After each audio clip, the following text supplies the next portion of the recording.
Good afternoon, everybody. My name is Brea Phillips, and I'm with the Customer Success Department over here at BigTime. Today, we're going to be doing our project management webinar. The overview for today is that this webinar will focus on setting up tasks for your projects, creation of types and statuses, setting budgets on those tasks, and management and functionality of the task manager itself. Now, for those who have worked with me in the past, I do take you through task creation when we go through an onboard one session. But for today's purposes, we're going to go ahead and jump into a project that I just created to go ahead and set up some tasks. So from our navigation bar, I'm going to choose my company module, and I'm going to choose my project list from the drop down. Now, for a lot of our clients, we may call this project list, we may call this job list, we may call it client list. Either way, it all works the same. It's just different verbiage. So you'll want to definitely go ahead and keep that in mind. Now, we're going to go ahead and jump into our BigTime software training implementation, which is a new project that I created. And we're going to go ahead and we're going to jump into the tasks tab. Now, tasks is where the meat and potatoes of project management actually takes place within BigTime. This is where we're going to go ahead and create line items that will correspond with the line items from our statement of work. This is also where we would go ahead and put our not to exceed budgets, as well as anything that we would want to track for the client to be able to bring this project to fruition. So we'll go ahead and we will click on the little drop down next to add task. Now, we have three options here. We can go ahead and we can create a standard task, which is what we'll start with today. We can add a recurring task, or we can copy tasks from another project. So for today, we're going to go ahead and start with just adding a standard task. Now, when we bring this up, you'll see that I have a couple of different options. I just clicked out of my subtask option. So what we can do is we can go ahead and name this task. And we'll call this consulting and document requirements. All right. And the task type we'll get into here in just a brief moment. If I want to assign this task to a specific staff member to make it so only the specific staff members that I've selected will be able to see this task on their timesheet, we can do that from this screen here. Okay. We can also go ahead and put a due date. Now, with due dates, you want to make sure that you follow the timelines that are associated with your projects. So we'll say that this one is supposed to be due 7/30 of 2017. All right.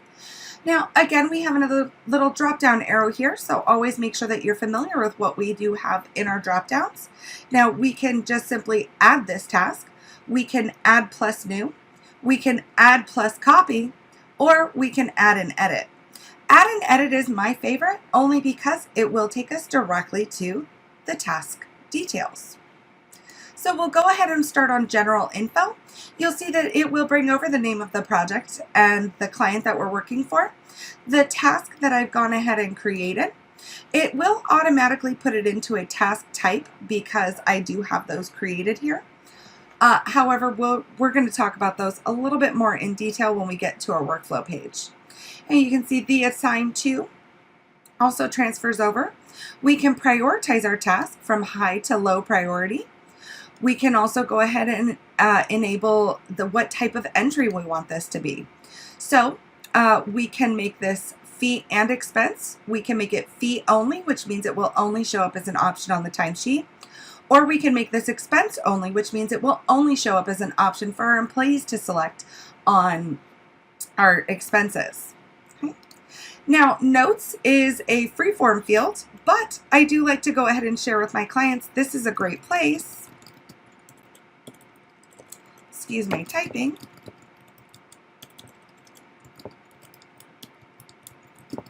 To put some notes about what we are performing. All right. The reason that I would put any notes here is this would be something that would be able to be transferred over to the invoice itself. So I personally found when I was a BigTime client that copying the line item for my statement of work as to what this consulting and document requirements would entail would make it so I didn't have to actually go ahead and create a cover letter for my invoice. Okay. We do have the option to say hours and expenses logged against this specific task are non-billable. And then we also have a custom field. I'm going to go ahead and delete this custom field out. We'll save our fields and we'll start from scratch. So adding and editing a custom field will be a global change that you will make for all of the tasks that are available. So PO change order is a great example of one to use if you have ad services or if you would like to be able to track something at a task level. So we'll go ahead and click on add a new field. Our field label is going to be what we're going to name our field. So we'll call this PO change order number. You have to excuse, my fingers don't catch up with my brain, so. All right, strike that. Michelle, sorry. Can you edit that out? In order to add a new field, we're just going to simply click on Add New Field, and we're going to go ahead and use PO change order number as our example. Now, when we click on the little piece of paper with the pencil icon, you can see that this will open up a whole new field. Now, this is where we can determine the field type. So we do have multiple options. We have the Boolean option, which is a yes/no toggle. We have a currency option. Date is pretty self-explanatory. Double is more than one. Integer is a number. Link is a fun option because this will actually give us a link to be able to open up a URL or website. So if you would like to link documents from a Dropbox or Google Drive, then link would be a great choice. We have lookup, which is going to be where I can actually create my own drop-down list. We have percentage, and then we have string, which is alphanumeric. So you can create default values and default lengths. We also have different types, which is going to be our task types. So we can go ahead and again discuss this when we jump into our workflow page. We'll go ahead and we'll close. Once we save fields, you can see that we now have our PO change order number. We can then go ahead and put a PO change order number in, and this is something that we can group and report on through BigTime. Moving on to the next tab, we have our budgets and dates. Now, budgets and dates are important to put in if you have different timelines for each of the tasks within your scope of work. So we can go ahead and say that, yes, we do have this task, but it's not anticipated to start until June 1. Our due date will automatically transfer over. So what we're just stating here is that this task will only take this 2-month period. Now, the hours budget is where we can go ahead and say that we anticipate that this is going to take us 24 hours of continual work to be able to bring to fruition. And the fee budget will be the dollar amount for this specific line item. Now, we can also break out expenses or budgets. So if you have separate not to exceed amount for your expenses, you can definitely break this out. The reason that we give you this option is it really does give you some great drill down metrics within BigTime. It's not a mandatory option, but definitely there if you'd like to take advantage. Now, percent complete will auto-populate if you use percent complete billing within the invoicing within BigTime. And then the archive 100% complete is where we are going to say that this task has come to completion and we no longer want our employees to be able to log time against this specific task. So after July 30th, once I max out my not to exceed budget, I will want to jump in and archive this to make sure that people can't continue to add to this task line. We'll jump into the accounting tab next. This is going to only be available for those who are linked with the QuickBooks integration. Now, this is where we're going to be able to say on the back end where we want this revenue stream for this task to be directed within our chart of accounts within QuickBooks. If you have default classes, you can definitely go ahead and select a class as well for grouping and reporting within QuickBooks. And now we can go ahead and save. Now, when we save, you'll see that it's going to bring our estimated hours down, our full budget, so this was the $25,000 plus the $5,000 for expenses. Now, on the view that I'm on, which is task billings to date, you'll also be able to see what's currently been invoiced against this task, what's currently sitting in our WIP, and what's remaining on our original budget. So that's standard tasks within BigTime. We'll jump into recurring tasks next. So from our drop-down, we're going to go ahead and select Add Recurring. Now, I do like to go ahead and give a word of caution for a lot of my clients that are going to be budgeting. If you are going to be budgeting, recurring tasks are not the option to use. The reason being behind that is that recurring tasks are going to be for due dates only. So let's go ahead and say that maybe we have a deliverable. We'll just call this deliverable number 1. That's going to be within my statement of work. And actually, you know, on second thought, I'm going to go ahead. We're going to call this task group deliverable. I'm going to go ahead and click on the subtask option so you can go ahead and see that as well. So we're just going to copy and paste the deliverable to our task group, and we're going to call this deliverable number 1 because we can create multiple deliverables underneath a specific task group. What this is going to do is give us just an extra level of tracking. So for those who want to do bird's eye view, just quick overview of their budgets, this is not going to be for you. This is going to be for those folks who really want to get some drill down metrics in regards to what it is that we're actually spending time and employee resources on. Task type, again, we're going to cover in just a brief moment, but again, with the recurring tasks, we have the ability to go ahead and assign this out. So we're going to go ahead and give this to my favorite guy, Joe Bob Jones. Start date and end date. Now, on a recurring task, the start date should reflect the first date that this is going to be due. So let's go ahead and say for this year-long contract, we have a deliverable a month. Okay? So we'll see that the first time our deliverable is going to be due is on the 1st of June. And again, we're going to go ahead and say that this is going to go a full year. So we'll say 6/1 of 2018 is going to be our due date. Now, with recurring tasks, this works very similarly to a calendar setup. So we want to make sure that we understand that the start date is going to reflect the first time this recurrence should show on our task page, and the end date is the last time that we should see this recurrence. So in my example, we said that this was going to be a monthly deliverable. Okay, and so when I choose monthly, you can see that we get different options on the right hand side here. So this is going to ask me how often this should occur. Should this happen on the 1st of each month, on the final day of each month, or every 1 month starting on June 1st? So these two options are actually the same. So I'll just go ahead and leave it on the 1st of each month. Now, at the bottom, we have the ability to extend this task automatically. Now, when we create recurring tasks, it's going to create one task for each month between June 1st of 17 and June 1st of 18. Now, extending the task automatically will be great for those accounting firms that are doing monthly bookkeeping or have annual returns that they're going to be assisting their clients with. So if we don't want to create a new task every single time we complete a contract, so what we can do is we can go ahead and extend it. My favorite is just to extend for 1 year once the series is completed. This is going to create another 12 recurrences for this one single task once we get to the June 1st of 2018 end date.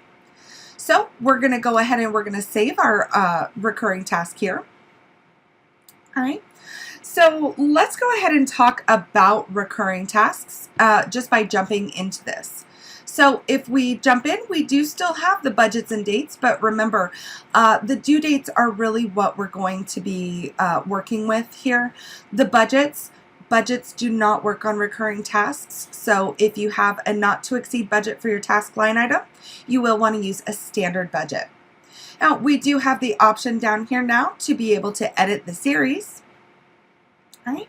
And you can see that we have our main tasks. So this is going to be our general info page, which will match what we had for our standard task. Our budget and timelines. Okay. What I do like to do here is just to go ahead and scroll down and show you that we do have the option to click here to view all of the dates in the series. So as you can see, this is going to create a task starting with June 1st. And when this is completed, it will go ahead and put the next task for July 1st due date into my workflow. So we'll go ahead and we will say that the June 1st task has been completed. We can go ahead and update the series. All right. Now on the back end of this, once we jump in and edit the series again, we still do have the accounting tab if you would like to be able to assign the service item and class as well.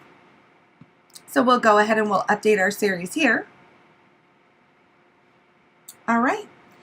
So we've gone ahead and we've covered standard tasks, we've covered recurring tasks, and what we can also do now is jump into our workflow page.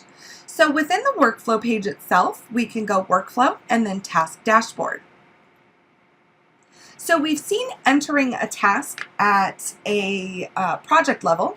However, when we're on our task dashboard, and for a lot of our clients who have like monthly services that they need to complete for their clients, this will be the area that you're going to want to work in the most. So let's go ahead and jump in and take a look at the task that we created.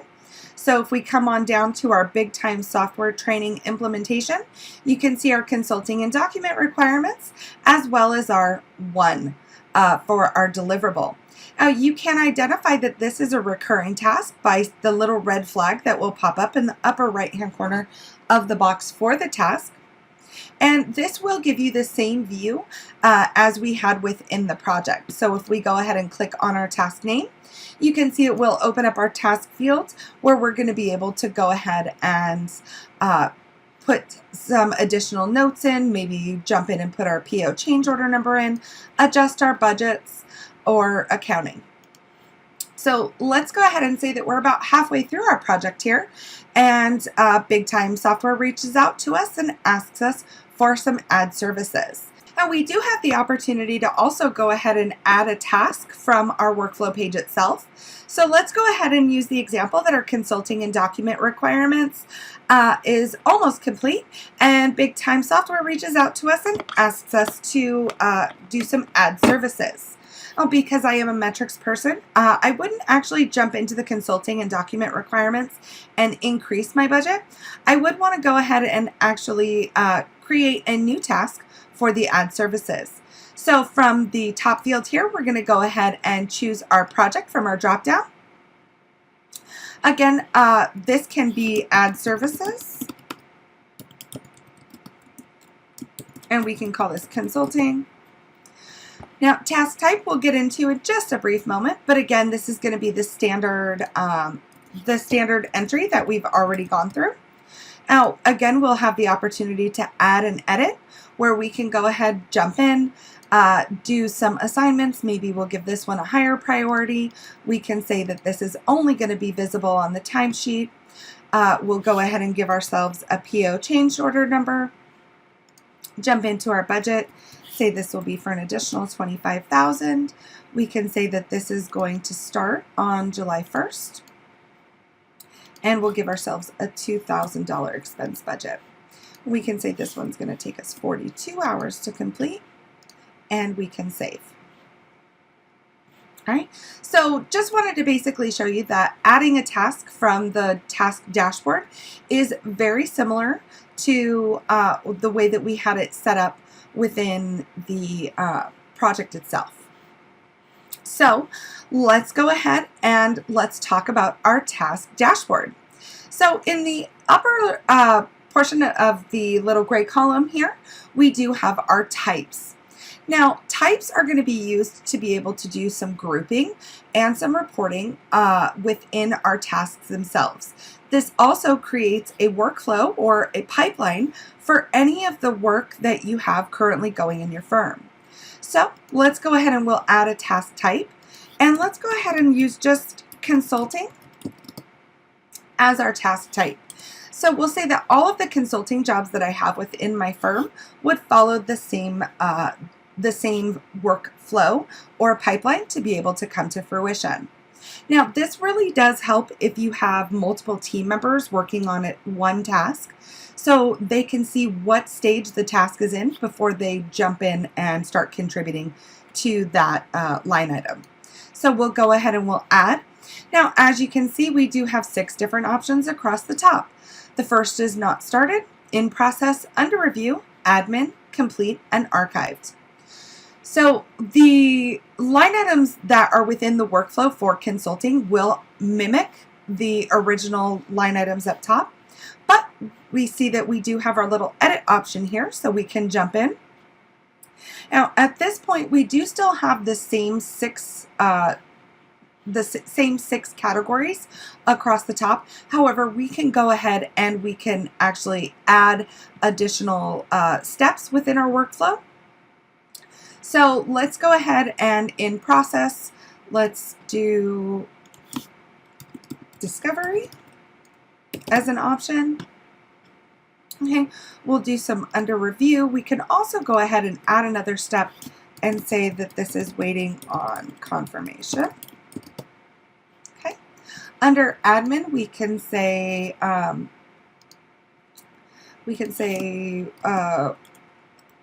Q&A.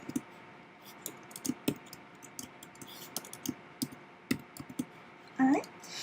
Complete is what I like to go ahead and actually use as maybe a principal review. Okay. And archived, again, means that once we put something into an archive status, it will show at 100% complete and will no longer show the task as an option for our employees on their timesheets. So we'll go ahead and we'll click Save here for consulting. We'll jump back to our types. And you can see for our consulting, we now have our additional stages as well. Okay. Now, coming back to our workflow dashboard, we have the ability to go ahead and jump into our consulting task. And on our General Info tab, we can go ahead and select the task type for consulting. Now, what you can see is that we now are going to have all of the different statuses as to where this project is currently at. We'll go ahead and we'll say that this is currently in discovery, and then we can go ahead and save our options. All right. Now, the great thing about the task types is you can see that I have one task that is under the consulting option. I have 58 that are under general task 1. So if I jump in and select consulting, you can see that this will drill down and only show me the tasks that I have associated with this type. So this is a really nice way to be able to drill down and only see the items that are correlating to the task type that we have selected. We'll unselect this option here. Now, within the stages, these should be recognizable. These are those 6 stages that we have which correlate with our tasks. So again, we can go ahead and filter down our view.